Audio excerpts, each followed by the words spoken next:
How's it going? Yeah, good. How are you? Not too bad. Thanks for joining us for the interview and just talking about your experiences and everything that's happening. No worries. So, for those people that don't know who you are, who is Maddie Davidson? What do you do, and what do you do in your life? So I'm Maddie. I'm 21 and I do competitive trampolining. I've done it for about 13 years now, which is quite a wee while, but it's cool. And I'm currently training to go to the Tokyo Olympic Games, which have now been postponed. But otherwise, outside of trampolining, I do university. So I go to the University of Canterbury, studying for a Bachelor of Commerce. And then I'm also the trampoline manager at Flips and Tumbles. Yeah, yeah. Oh, nice, nice. And so, how long have you got left for your university? So I study part time just so that I can balance work and training. So got about a year and a half left. Yeah, yeah. So before all of this happened, what did a typical day look like for you? Like, what did you get up to?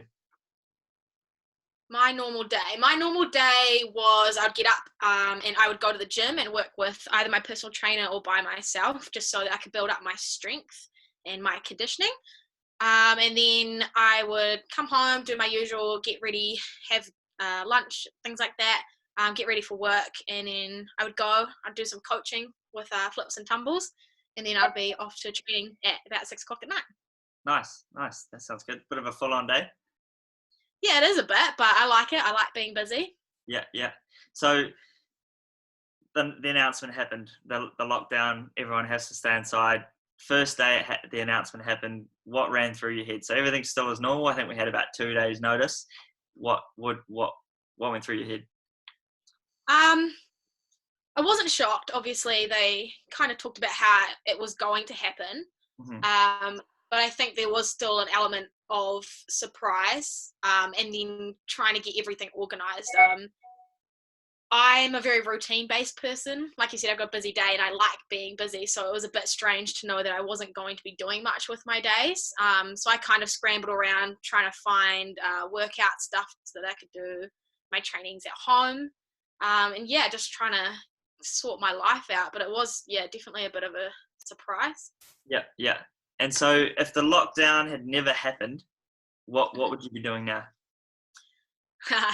So April was actually going to be quite a busy month for us. We had the Continental Championships, which was a competition that was going to be held between Australia and New Zealand, Yeah. and basically it was a competition to see who would get the Olympic spot. So it was quite a big competition. And then a week later, we were going to be going to Italy, Oh, and we were going to be going to a World Cup there, which was going to be the last competition of the Olympic qualification circuit.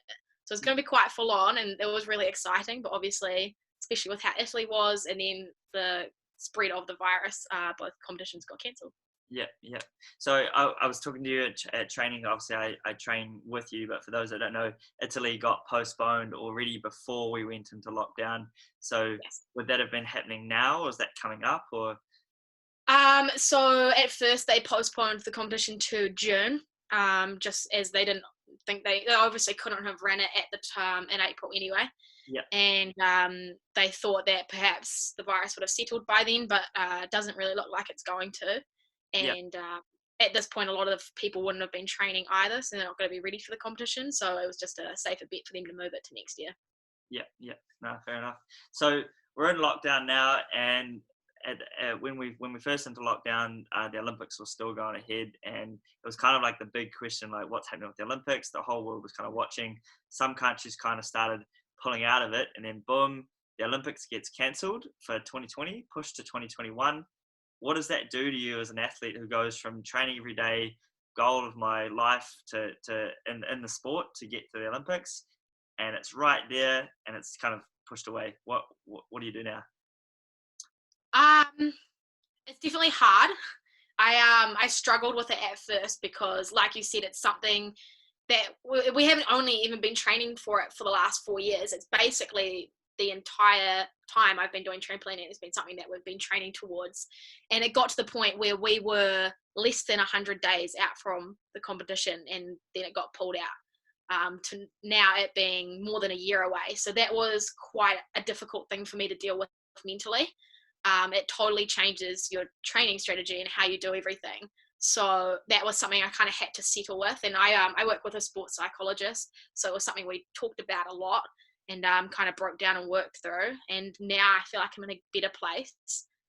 We're obviously not training at the moment, so it's just staying on top of my fitness, being as fit and as conditioned as I can be, so that when we get out of lockdown and back into training, I'll be ready to go. Yeah. So with the Olympics, so like you said, you started kind of training for this from the very beginning. Obviously, it's everyone's childhood dream, mainly to in gymnastics, trampoline, to get to the Olympics. But for you, it was more realistic. You were kind of 1 or 2 competitions away from securing your spot. You had done what it needed to be done in the past competitions, and it was just kind of the finishing touch. So going now into 2021, is it a sure thing, or what do you have to, what's happening to get to 2021? So it's kind of cool, it's kind of tough, but with trampolining, nothing's ever a sure thing. So at the moment, it's all based on a points system. I'm sitting currently in the 8th spot for those Olympic positions, which means that I would get one, but we still have a competition left, which means that anything can happen. Anybody can come out, do fantastically, and push me down the rankings list. So at this point, yeah, it's all still got a question mark next to it, but it's looking positive. Yeah, nice, cool. So now we're in isolation. You can't train. The Olympics is in 2021. What do you do each day? You can't go to the gym. Gyms are closed. Do you have like a routine that you follow, or do you just kind of do little bits here and there, or what's a day look like at the moment?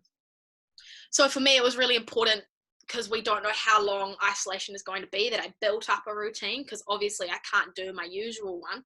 So I start my day off with a workout. My coach actually sent us one, so I do that in the morning, make sure I get that done, and it sets me off for the day. And then I make sure I'm eating, and then I like to make sure I'm doing something with my brain still, so reading a lot of books, and doing university work and things like that. And then I do another workout in the afternoon, and then kind of have some family time in the evening. Yeah. Have you found any difference in your like kind of body, like energy, or your cycle in the day? Are you more energized because you're not jumping? Are you more tired because you're doing more workout? Like, are you sleeping better? Are you sleeping worse? Like, has anything changed for you in that perspective? Yeah, especially at first, my body's quite used to being tired all the time, physically and mentally. So at the start, I was struggling to sleep. I was getting a lot less sleep, and it was harder for me to settle into a nighttime routine. But I've found now that I've kind of sorted out my workouts and how I do everything, that I feel like I'm getting rid of my energy now, which is good, and I'm definitely sleeping better. But yeah, it's just about establishing that routine. Yeah, definitely. Yeah, even personally myself, I found it hard to get to sleep most nights because the energy is still there, and you're raring to go and walking around the house full of energy. But so for you, what's been the biggest kind of battle or the challenge in this lockdown period? Is it access to the gym? Is it trying to come up with new ways to work out? Like, what's been the hardest challenge? Is it nutrition? Like, yeah. So I would say there's been probably a few that are quite difficult. I think Yeah. for one, going from jumping every day for multiple hours at a time to doing absolutely nothing was really difficult. So that was something I had to adjust to. But also I think trying to adjust my workouts, because I go to an actual gym where they've got the bars and the weights, but I don't have that at home. So it was thinking outside the box, using a little bit of Kiwi ingenuity, and trying to figure out how we can still use the weights and still be doing the right exercises whilst having no equipment. So that was a bit of a struggle, but we've kind of sorted it out now. Yeah. Nice. Oh, that's good. So that when the Olympics is 2021, there's no kind of competitions announced for the rest of 2020 yet. Do you have goals in mind to help you get towards that? Obviously the Olympics is a goal. Is there any goals that you set, say weekly or daily? Do you have any challenges that you give yourself, or to help you get towards that, or are you just following a workout plan? I definitely do set myself goals. We call them at our gym baby wins, don't we? And Yeah. So it's making sure that you're still hitting those little goals, because obviously when you're training, it's easier to track your process because you're learning new skills, you're jumping higher, your routines are getting easier. But when you're in isolation and you're not doing that, it's a little bit harder to track yourself. So it's looking at, how fast I'm running. I make sure I time my runs and make sure I'm getting faster every time. And then when I lengthen it, start the times again, see if I can build it back up again, getting faster and faster. And then the same with my weights program, making sure I can build up those weights still and still hit those baby wins, so you still feel like you are achieving something. Yeah. I guess that's the best way to measure it at the moment, the workouts, because obviously you can't access the trampoline. So what would you say, like anybody in sport or anybody maybe in the same situation as you, would you give advice to any of them, like for mental or physical or nutrition? Like, what advice would you give people at home who maybe are watching this who need some help? Yeah. It's obviously a scary time, and there's not a lot of clarity around it. We don't know how long this is going to be, but I think my best advice would be that this is an opportunity. Everybody has an opportunity now to get better, whether you can do your sport or not.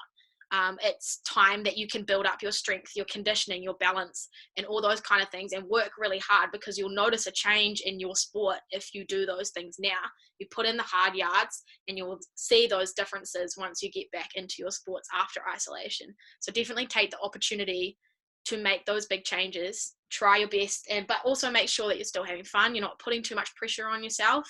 It's obvious, like I said, it's a stressful time, so making sure you're still enjoying everything that you're doing, and taking time to relax. But yeah, definitely take the opportunity, make the most of the time that we've got.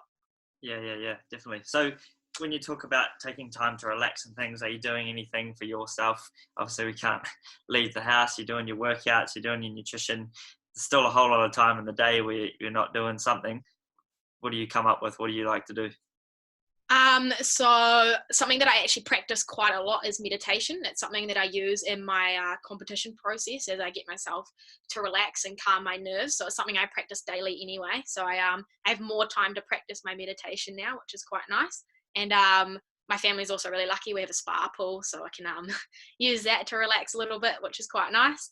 Yeah, nice. Oh, that sounds good. All right. Well, thanks for coming on the show and giving a bit of an interview and a bit of an insight of what you get up to in isolation, and hopefully it helped everybody else. Yeah, no worries. Awesome. All right. Catch you next time. See you later. See ya.